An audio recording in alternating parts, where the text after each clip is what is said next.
যারা ফেসবুকের content monetization নিয়ে কাজ করছেন তারা হয়তো শুনলে অবাক হয়ে যাবেন। একটি চমকপ্রদ ঘটনা।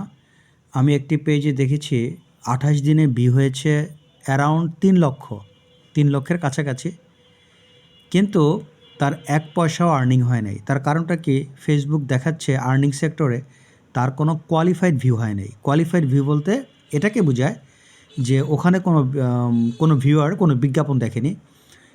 এজন্য তার ১ পয়সাও ইনকাম হয়নি। ৩ লক্ষ ভিউ হয়েছে ২৮ দিনে, অথচ কোনো কোয়ালিফাইড ভিউ না হওয়ার কারণে তার ১ পয়সাও ইনকাম হয়নি। তবে অনেকে মনে করছেন এটি ফেসবুকের একটি অ্যালগরিদম প্রবলেম। এইরকম হওয়ার কথা না, কেননা ৩ লক্ষ ভিউ হলে ন্যূনতম ৫ থেকে ১০,০০০ ভিউয়ার তো বিজ্ঞাপন দেখবেই। তো এটি অনেকে মনে করছেন ফেসবুকের একটি অ্যালগরিদম সমস্যা, তবে এটি সাময়িক সমস্যা। অনেকে মনে করছেন টেকনিক্যাল সমস্যা হতে পারে, তবে আশা করা যায় এই ধরনের সমস্যা সামনে হবে না। আশা করি ভিডিওটি বুঝতে পেরেছেন। আজ এ পর্যন্ত। আল্লাহ হাফেজ।